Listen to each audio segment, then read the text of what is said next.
Alors, le candidaton, comment on y joue? Très bonne question, Anatole, merci. Alors d'abord, il faut des amis, voilà, il faut des gens avec qui on peut jouer. Alors je dis amis, mais ça peut aussi être famille, ça peut être collègues, ça peut être connaissances, camarades de classe, qui vous voulez. Et il faut un lieu, bien sûr. Alors ça peut être un salon très sympa comme celui-ci.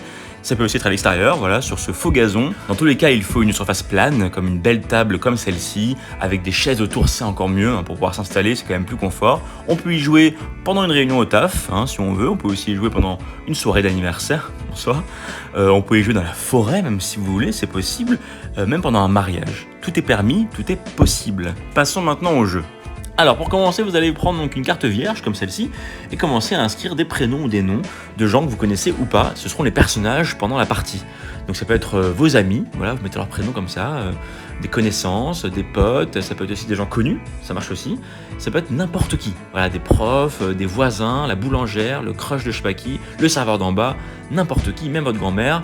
Ça peut être aussi Clara Morgan, et mettre Clara Morgan sur une carte vierge, c'est un comble. Voilà.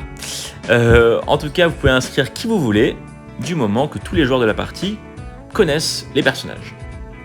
Vous avez vos personnages qui sont écrits enfin, et vous allez désigner maintenant un maître du jeu. Ce maître du jeu va donc sélectionner un personnage au hasard et de manière secrète. Il n'en parle à personne. Le but du jeu étant que les autres joueurs de la partie trouvent ce personnage mystère. Ils vont donc se saisir d'une carte question parmi la pile et la lire à voix haute. Donc en l'occurrence, se balade tout ou toute nue à la maison. Il est lié à voix haute et le maître du jeu doit décider si oui ou non son personnage mystère est du genre à faire ça. Il décide, il répond oui. Son personnage mystère est du genre à se balader à poil chez lui ou chez elle. Les joueurs vont donc délibérer, ils vont en parler, ils vont débattre et ils vont enlever les joueurs qui ne correspondent pas à la réponse du maître du jeu. Donc ils vont donc enlever les gens qui pour eux ne sont pas du genre à se balader à poil chez eux. Ils vont donc les enlever un par un, et si malheureusement ils viennent à enlever le personnage mystère, eh bien c'est une défaite. Et là, malheureusement, la partie est perdue. Si jamais le personnage mystère est encore en jeu, on retire une carte, on la lit à voix haute, et on continue à jouer au fur et à mesure des réponses du maître du jeu. On enlève du coup les personnages qui ne correspondent pas, et si par miracle on arrive avec une carte finale le personnage mystère, on a remporté la partie. On peut kiffer, on peut se féliciter, on peut se taper dans les mains comme ça, comme des super potes, super contents.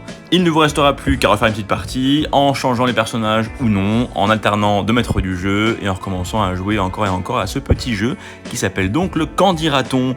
Il est à 23 € et disponible sur le site candiraton.fr. Il faut cliquer sur, non, un peu plus bas, voilà, juste ici.